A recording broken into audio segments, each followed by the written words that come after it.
श्रीमद् सद्गुरु सरकार की, श्रीमद् युगल सरकार की।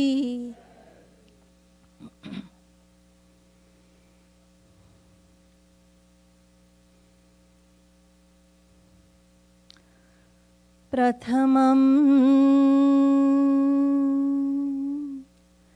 सद्गुरुं वन्दे श्रीकृष्णं तदनन्तरम्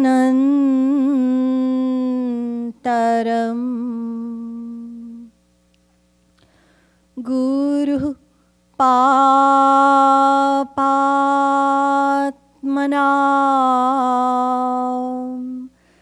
त्राता श्रीकृष्णस्त्वमलात्मना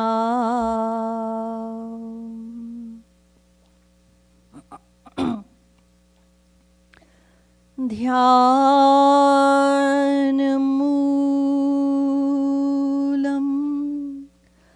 गुरोर्मूर्तिः पूजामूलं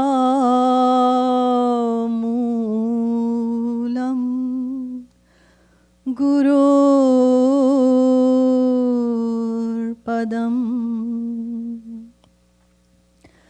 मन्त्रमूलं गुरोर्वाक्यम्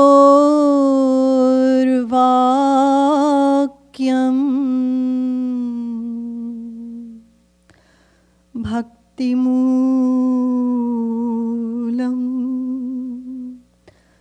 गुरोर्कृपा।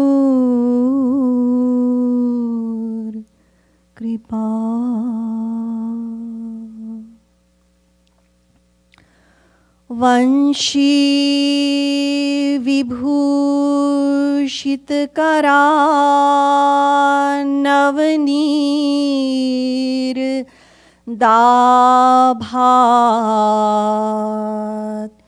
पीताम्बरादरुणबिम्बफलाधरोष्ठात् पूर्णेन्दुसुन्दरमुखा दरविन्दनेत्रात् कृष्णात् परं किमपि तत्त्वमहं न जाने। यो ब्रह्माणं विदधाति पूर्वं यो वै वेदांश्च प्रहिणोति तस्मै तग्वंह देवमात्मबुद्धिप्रकाशं मुमुक्षुर्वै शरणमहं प्रपद्ये।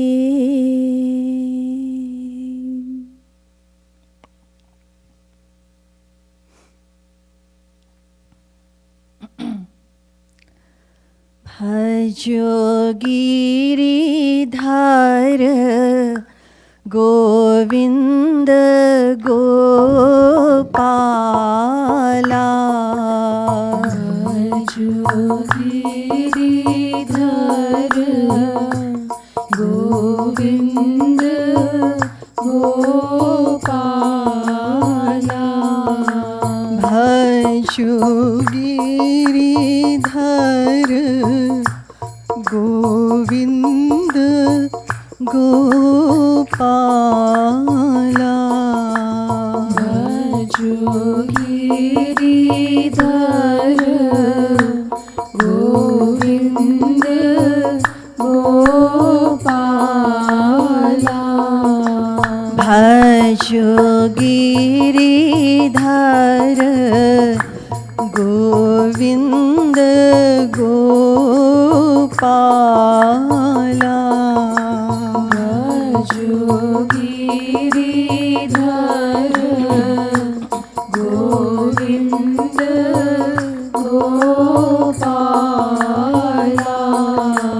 भजो गिरिधर गोविंद गोपाला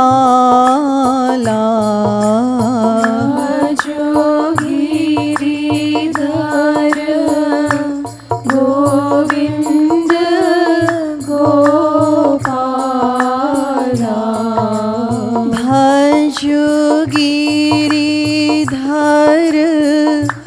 गोविंद गोपाला भजो गिरिधर गोविंद गोपाला भजो गिरिधर गोविंद गोपाला भजो गिरिधर गोविंद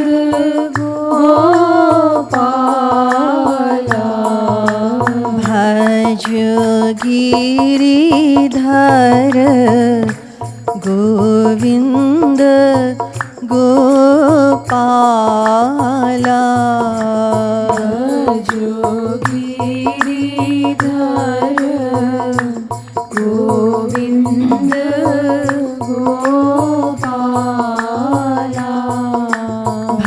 भजो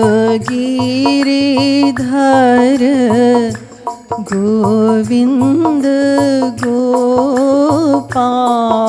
गोपाला भजो गिरिधर गोविंद गोपाला भजो गिरिधर गोविंद गोपाला भजो गिरिधर गोविंद गोपाला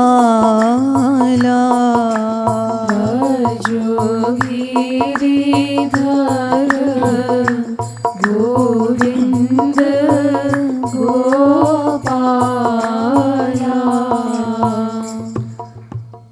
श्रीमद् सद्गुरु सरकार की जय। श्रीमद् युगल सरकार की जय।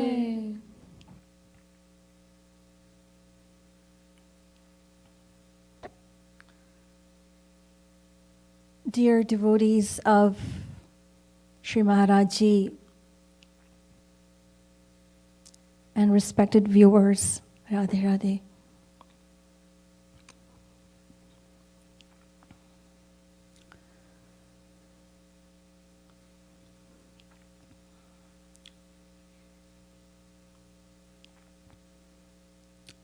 पाप करते करते अंतःकरण इतना मलिन हो चुका है कि रसिकों द्वारा यह जानने पर भी कि तुम अपनी भुजाओं को पसारे अपनी वात्सल्यमयी दृष्टि से हमारी प्रतीक्षा कर रहे हो, तुम्हारी शरण में नहीं आ पाता।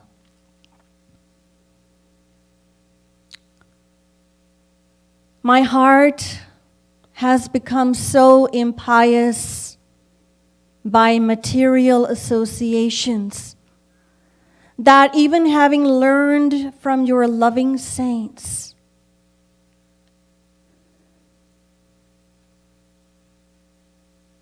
that you are waiting for me with your open arms to embrace. And you are looking to me with your graceful eyes to grace. I have failed to surrender myself to you.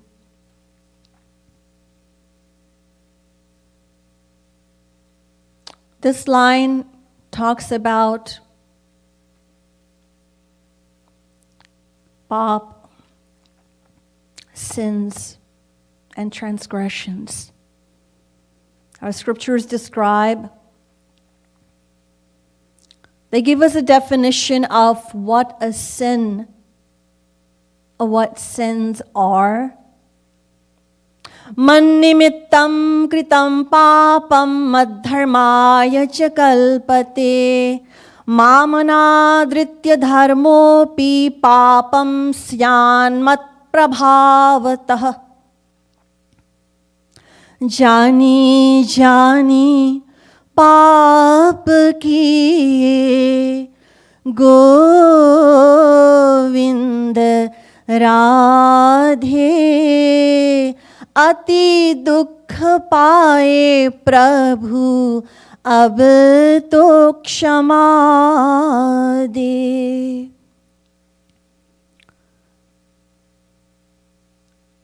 A sin, the time that we spend in the loving remembrance and the loving thoughts of Hari and Guru, those moments are free of sins. The rest of the moment outside of the realm of our spiritual sadhana, when our mind is engaged in the loving thoughts of God and Guru, every thought, every action is considered a sin. Jani jani paap kiye Govind Radhe. I've committed intentionally, deliberately, negligently sins over the course of uncountable lifetimes, and I have experienced untold misery as a result of my own misdoings and wrongdoings. Please forgive me. So this line depicts the sentiments of an aspiring devotee's heart. O Patita Pavan, the divinizer of sinful souls. O Dina Bandhu, the true friend of humble souls. Daya Nidhi, the compassionate and the merciful. Oh, my Shri Krishna. I have committed sins after sins after sins. And I am relentless. I don't stop. I don't stop. And even though I know that you are looking upon me with your graceful eyes to grace, and you're waiting for me with your open arms to embrace, I have failed to surrender myself to you.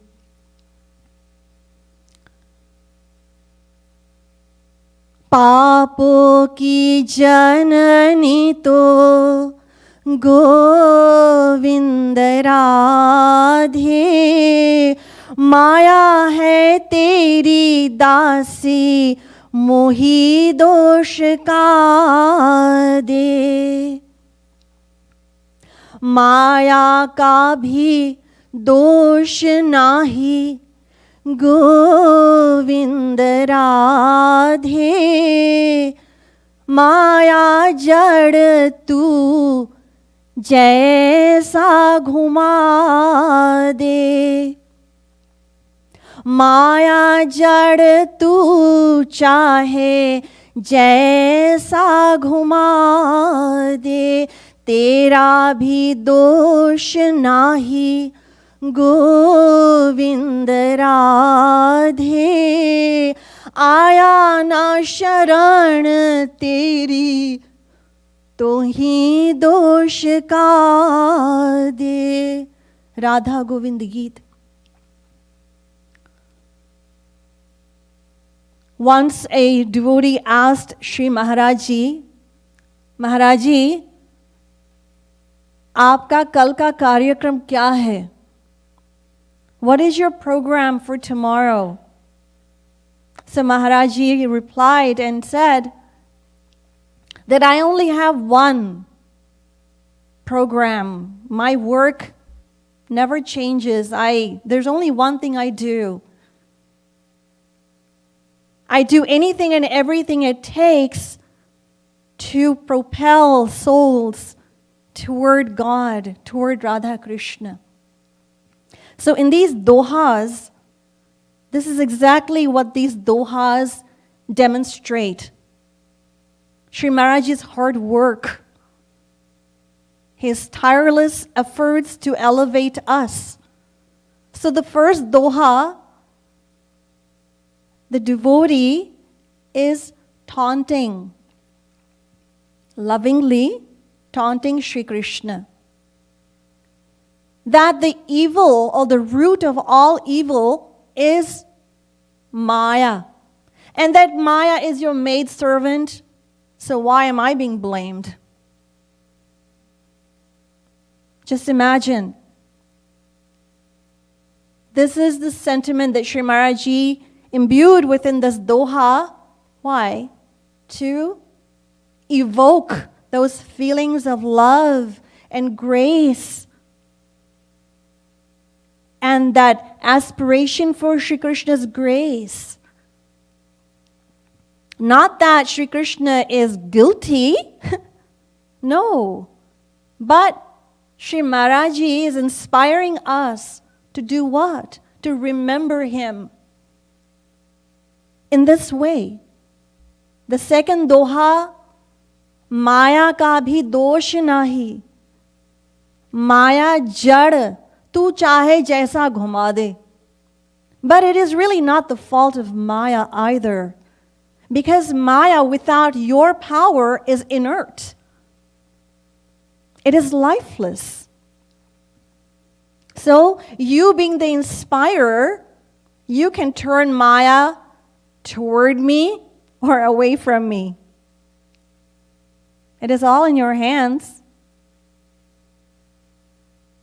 And then the third doha, Tera bhi dosh nahi. It is not even your fault. Fault is really mine, that I did not take refuge in your lotus feet, O Shri Krishna. How beautiful, and how Sri Maharaj Ji, through and through, in the Radha Govind Geet, in all of his compositions, this is exactly what he has demonstrated and illustrated to inspire us and to uplift us, so that whatever it takes, at least we should engage and absorb our mind in remembrance. We all are travelers on the path of devotion, and we aspire to build the castle of bhakti, of devotion. And just as a building stands on a base or a foundation, when a building, before it's constructed, the foundation is laid. And if the foundation is secure, then the building stands firmly on that foundation. So what is the foundation of bhakti? Sri Maharaj Ji tells us it is Shraddha, faith. And what is this faith? What does it mean? So Sri Maharaj Ji tells us, Guru Vedanta Vakyeshu Dridho Vishwasah Shraddha. Confidence, trust in the teachings of our Guru and also of the Vedas and the Vedic scriptures. Shraddha. And an example in our history is Valmiki.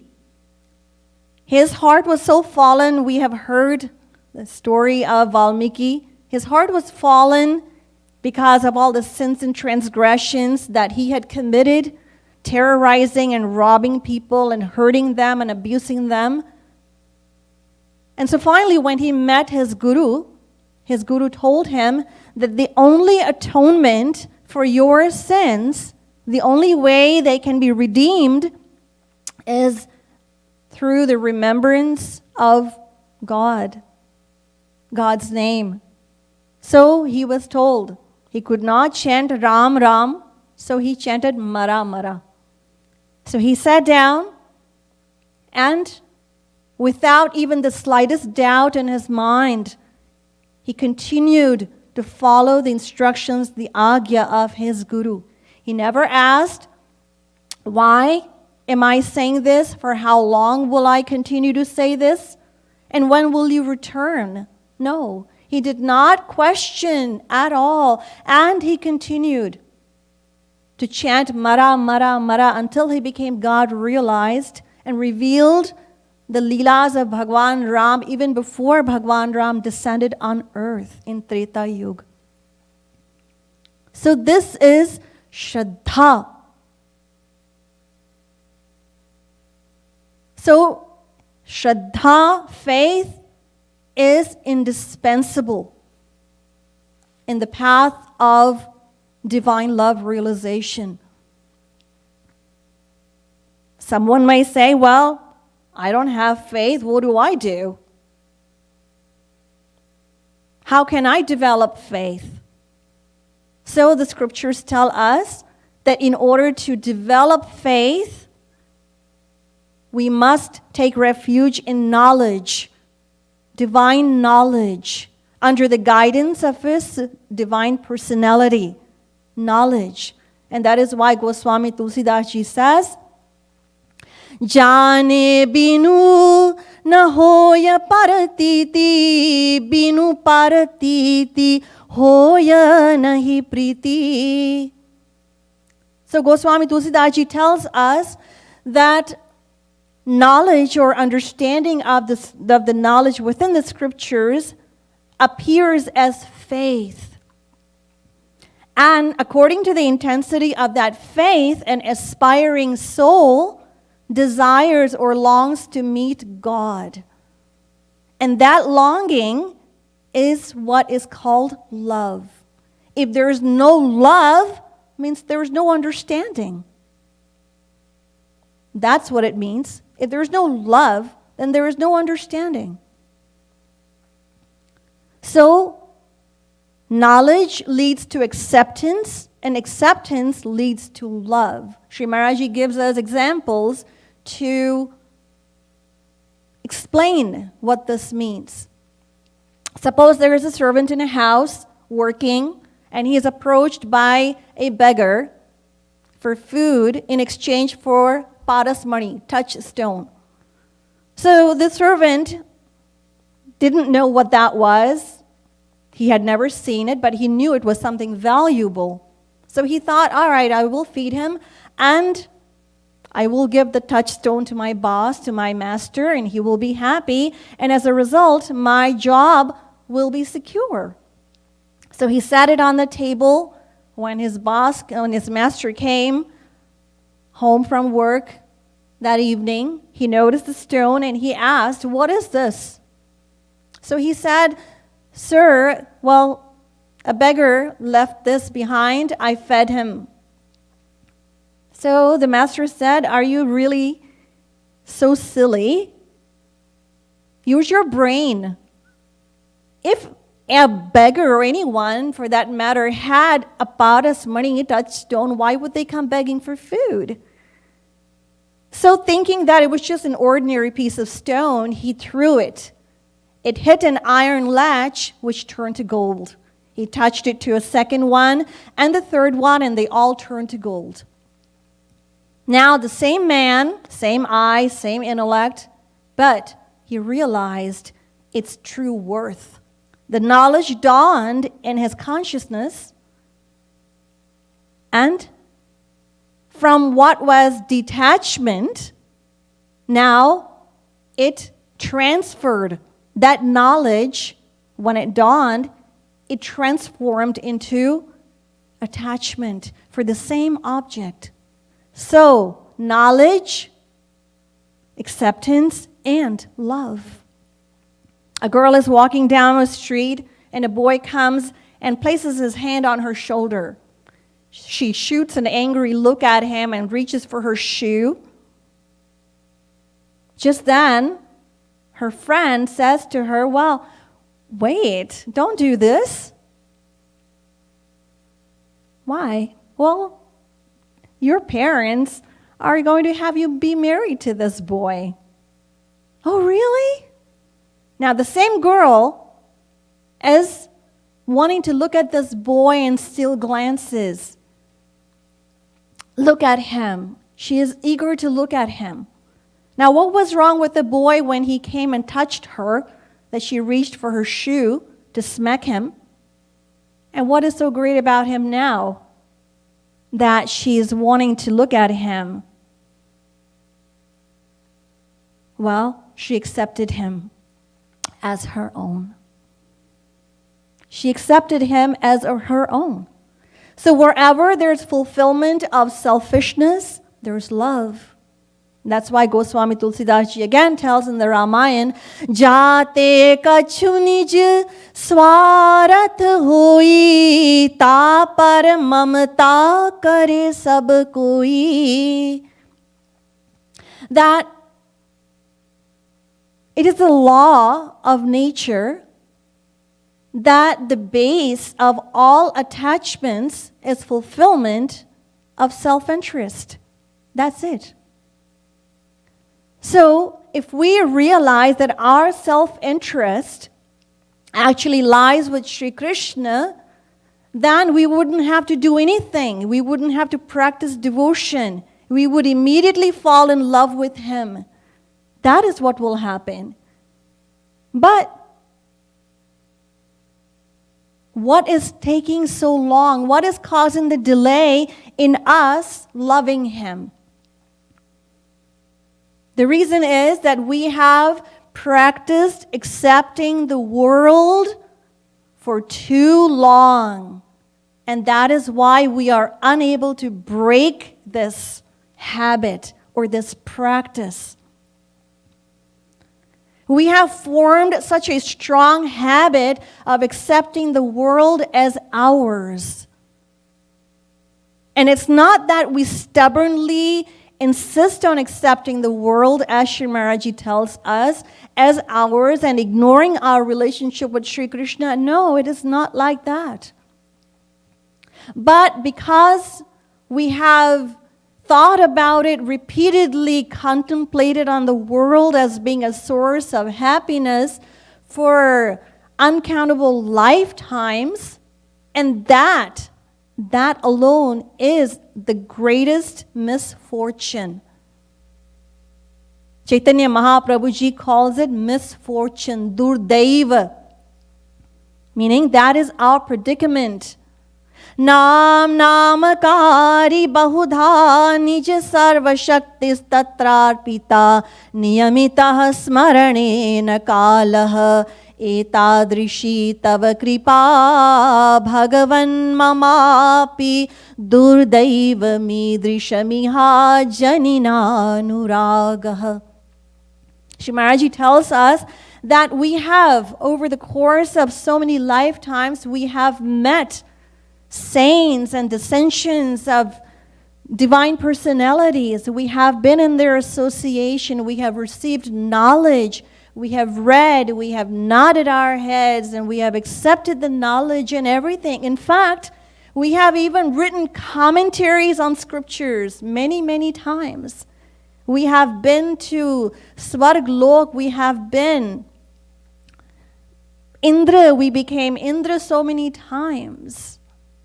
But that one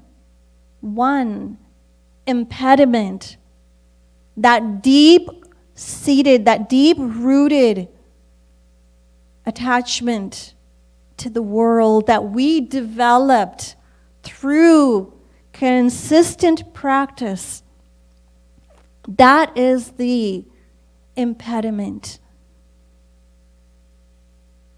Sri Maharaji tells us about a Hindu who converted to Islam.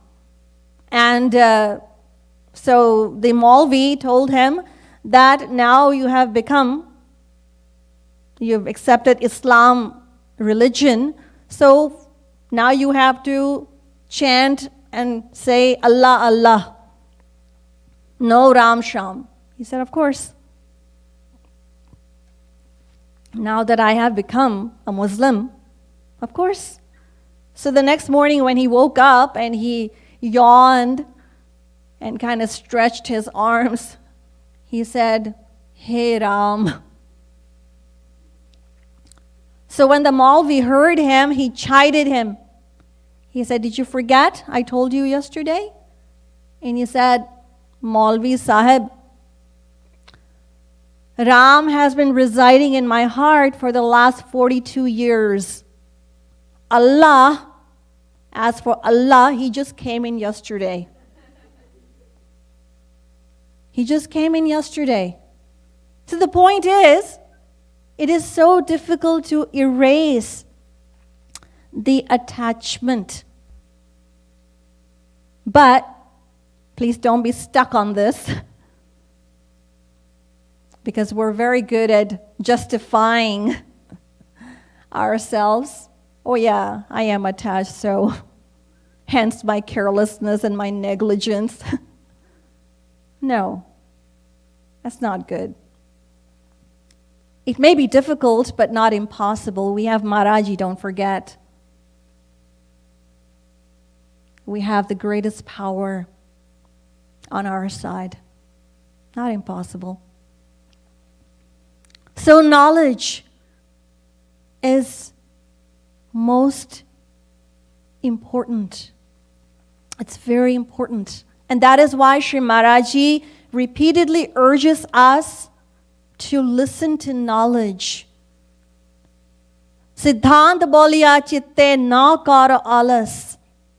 That we should not be lazy when it comes to listening to and hearing divine knowledge. No.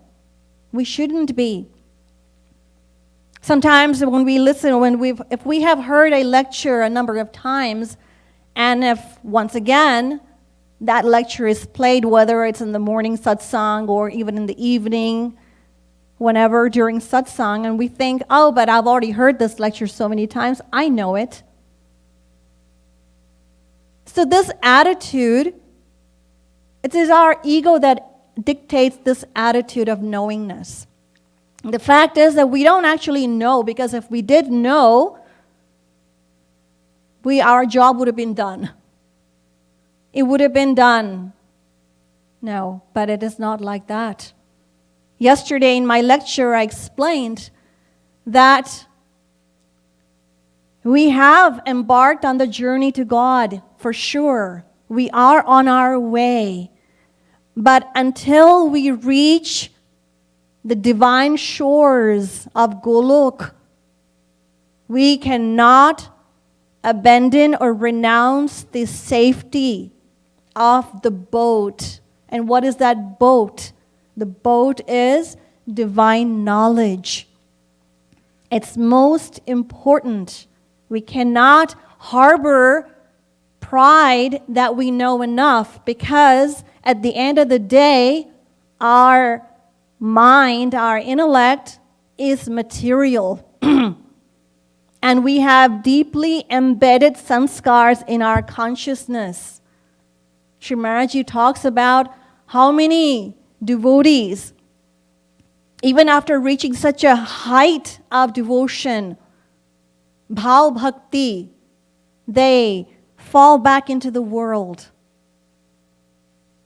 The same devotees who were once chanting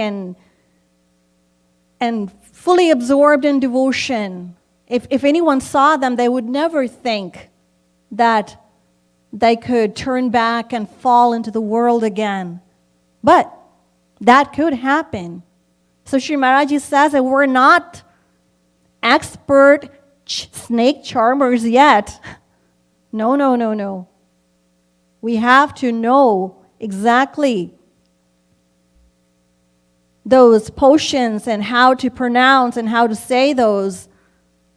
Otherwise, we could potentially hurt ourselves or even kill ourselves, falling back into the world. So knowledge is most important. It is indispensable in our path, in our journey. And also, Sri Maharaji reminds us that we may have heard a lecture so many times, and it's not like we remember everything about it. Even though we may think so, it is not like that. And each time we hear, we derive deeper understanding from the same lecture, from the same exact lecture. Yes. I want to share one of my experiences. Once I approached a devotee many years ago, and an instruction came from Sri Maharaji about sending contribution through a different means, through a different channel. So when I told this devotee, he couldn't wrap his head around this agya or this instruction. So he was kind of hung up on this thing of why is it different? Because we always send it through these means, and why is it like this? And I was trying to explain to him that it is Maharaji's agya after all, so how does it matter? But he still couldn't accept it. So the next day, he came to me, and he said, and he was fine. He finally got over it. And I said, so what happened? He said, I heard that lecture of Sri Maharaji, and in that Maharaji says कि महापुरुष के आचरण पे उनके कार्यों में बुद्धि नहीं लगानी चाहिए. So in other words, one should not apply their intellect in the actions of God and Guru. Of course, it wasn't the first time that he heard that, but that one time he heard it, maybe it was his 51st time hearing it, but it changed. It changed his attitude and his understanding. It deepened. It intensified. So Sri Maharaji tells us, once Sri Maharaji was at the house of a retired judge. Some of us may know the story. And so the judge was very devoted and dedicated to Sri Maharaji, but his brother, who was the collector, he was not. He was squarely against God and saints and Babas and Mahatmas. So when Sri Maharaji was at the house of that retired judge, it just so happened that this brother turned up. And as soon as, of course, he saw Maharaji, he was consumed with anger. He was very upset. Maharaji was talking to a bunch of devotees at that time. And so what he was doing, he was just like pacing up and down the veranda, of course, hearing Sri Maharaji, what Sri Maharaji was saying. And gradually, his anger, it dissipated. So it started to dissipate. And finally, just after everything was over, Maharaji stopped speaking. And when everyone came up to Sri Maharaji to pranam to him, so he also was coming up to Sri Maharaji. But before he could touch Sri Maharaji's feet, Maharaji touched his feet. And so Maharaji was watching him all along, of course, as he was speaking, and so Maharaji touched his feet, and so he was very, very surprised and humbled, of course, and he said to Sri Maharaji, but how can you do this? You're a renunciate. And Maharaji said, really? What have I renounced? The world? Really? Everybody has to renounce the world, right? If we don't renounce it willingly, then Yamaraj is going to do it for us. But we have to renounce the world no matter what. So what have I renounced? I haven't renounced anything. And if I have renounced the world, it's to go toward God. But think of yourself. What have you done? You have renounced God. for the world. So these words of Sri Maharaji penetrated so deep in his heart that he fell on Sri Maharaji as if somebody pushed him. And from that day, it was a life-changing experience for him. And he became, as Sri Maharaji describes it, a better devotee than even his own brother, the retired judge who used to call him a demon. Ki mera bhai rakshas hai. So he became even a better devotee. How? Knowledge. Just knowledge. Yes. So from a practical standpoint, Sri Maharaji has also said that devotees ask that, oh Sri Maharaji, that even though we have received knowledge from you, we understand it, we accept it, we embrace it, but what is it? Why is it that we cannot make headway? We're not making progress on the path of devotion. So, just as in these lines that I'm describing today or elaborating on, Rasiko dwara yah janane par bhi, that even having learned from your loving saints. So even though we have divine knowledge and yet we don't make progress, why is it? So Sri Maharaji said that the problem lies in how we seek God's divine love, or divine love from Sri Radha Krishna. The problem lies in how we ask for it, how we aspire for it. That is the problem. So Sri Maharaji tells us that our asking is lacking. Lacking what? Sincerity. Sincerity. We ask, but we ask superficially. Our asking is shallow. It doesn't have any depth. So Sri Maharaji says we have to have depth. Not just superficially we should ask. It has to have power. Power of our devotion should be there. Yes. And so why do we ask? Why? What is the reason for the insincerity? Why? Why is our devotion not deep?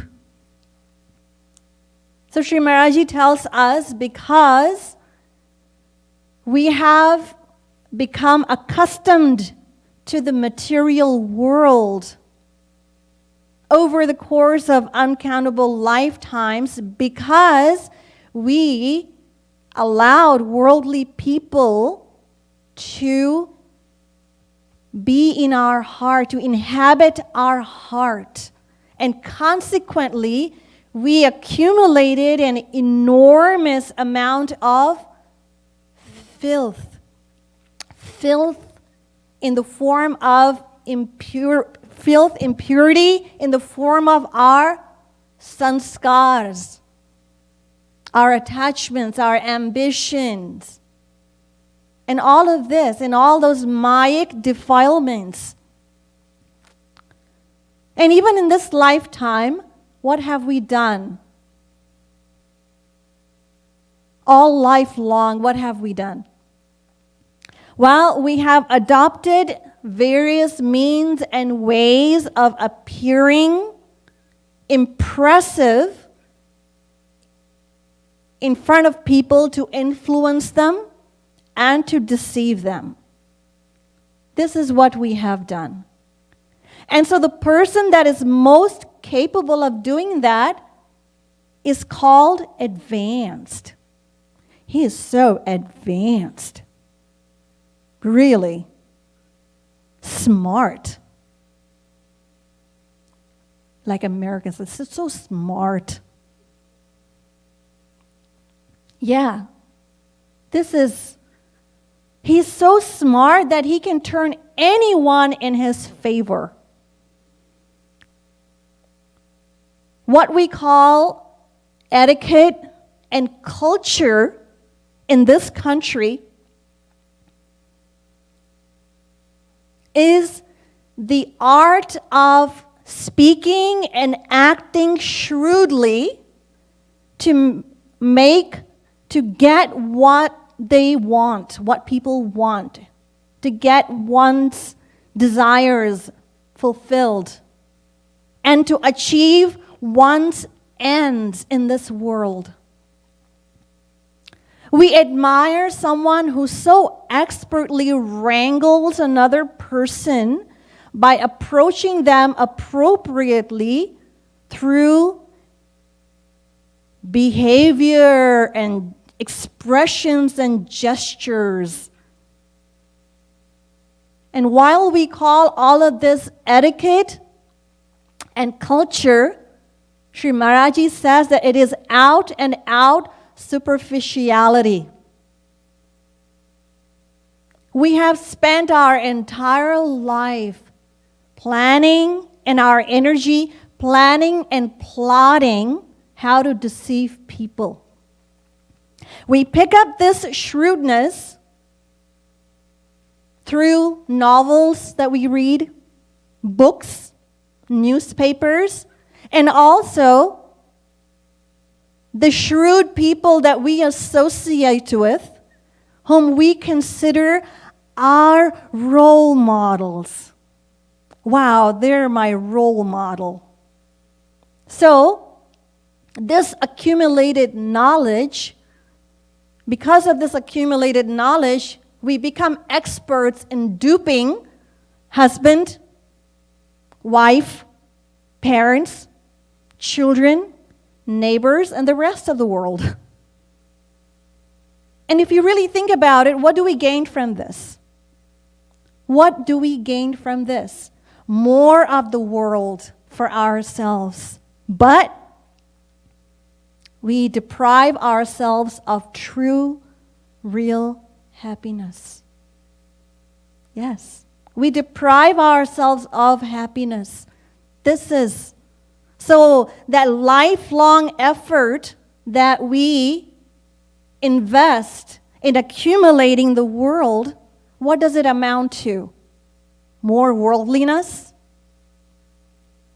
Yes. And how long is that going to last? And where is it going to take us? It's just going to take us down. It already is. But we never think about these things. We never do. So Sri Maharaji says that we have accumulated all of this filth and impurity in our heart. And so we have become so accustomed to the world that we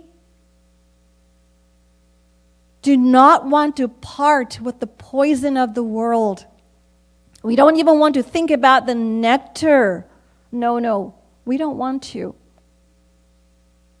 Once,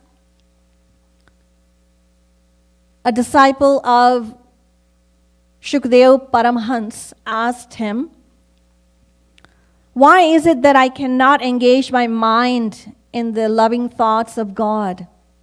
Even though I try day and night, this wretched mind wanders from one place to another. It just wanders. I pull it back, and as soon as I've done so, it runs off again." So Shukdev Paramhans smiled but did not offer an answer. A few days later, he invited that disciple to join him on his morning walk through the forest. So it wasn't long before he paused and, pointing to some excreta on the ground that had all these worms crawling all over it, Shukdev Paramhans told the disciple, "Do you see that?" So he said, "I want you to take one of those bugs, those worms, and put it on that fragrant flower. And he did. And no sooner had he done so that the worm slithered off the flower through the moist grass of the forest floor back onto the feces. So Shukadeva Paramahansa said, did you understand? Do you know now you had that question why your mind cannot think about God? So with his palms joined and a little red-faced, he requested an explanation. So Shukadeva Paramahansa said, just like this worm is accustomed to loving excrement, thinking there's nothing better, your mind is accustomed to loving the hollow, illusionary pleasures of this world because it believes that happiness still exists in this world.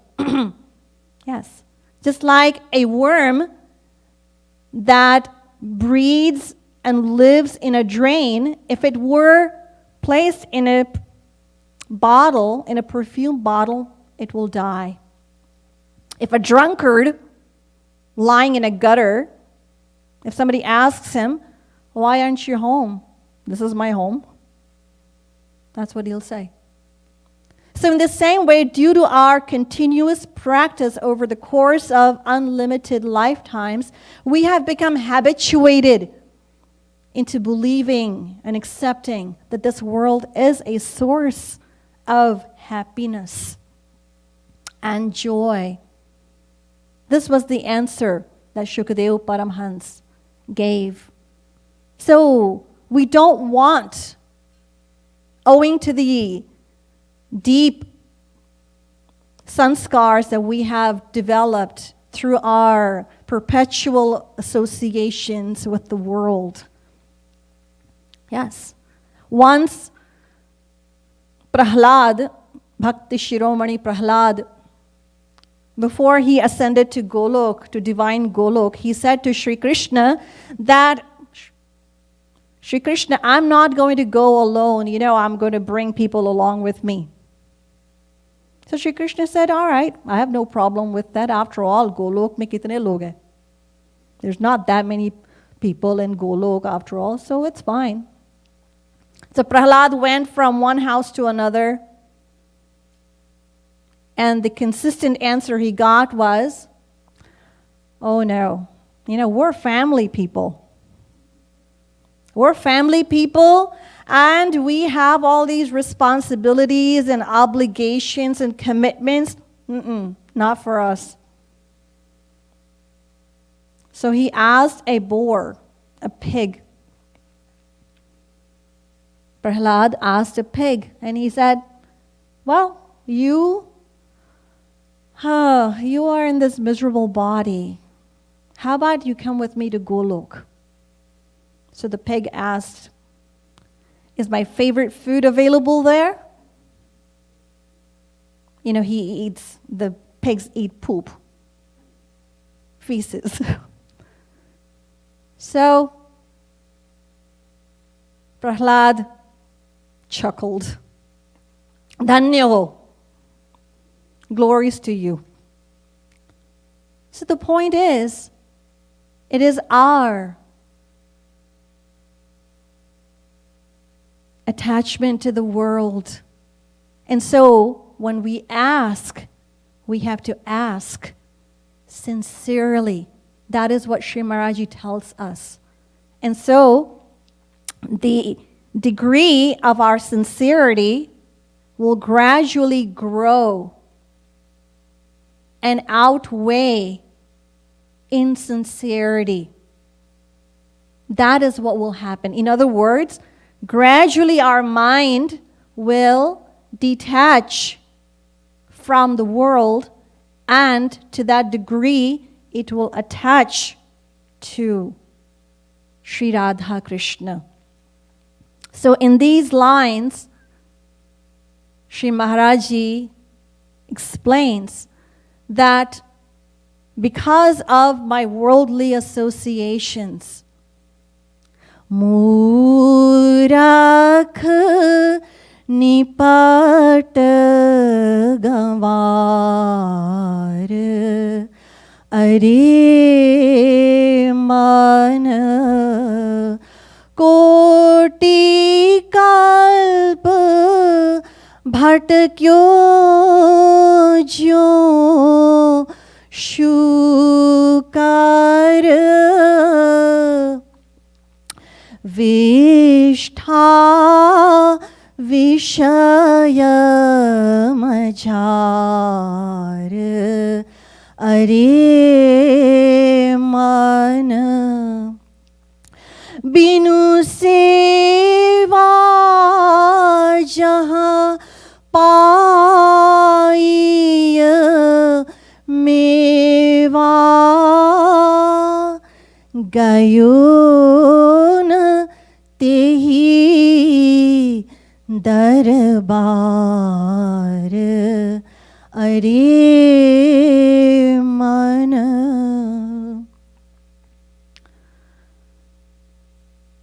So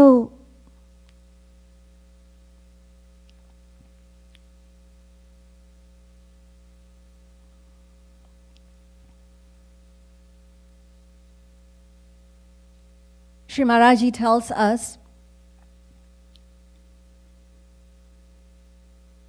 that we pursued the filthy material pleasures as a means of receiving happiness. And we never once looked or went to the abode of Radha Rani, where जहाँ पाइये बिनु सेवा जहाँ पाइये मेवा, without any effort we would receive everything. We would receive everything. And Sri Radha Rani is waiting for us with her arms open to embrace us. And we didn't heed. We didn't submit our heart and mind. So this is the explanation of these few lines. बोलिए श्रीमत सद्गुरु सरकार की, श्रीमत युगल सरकार की, जय जय श्री राधे, जय जय श्री राधे, जय जय श्री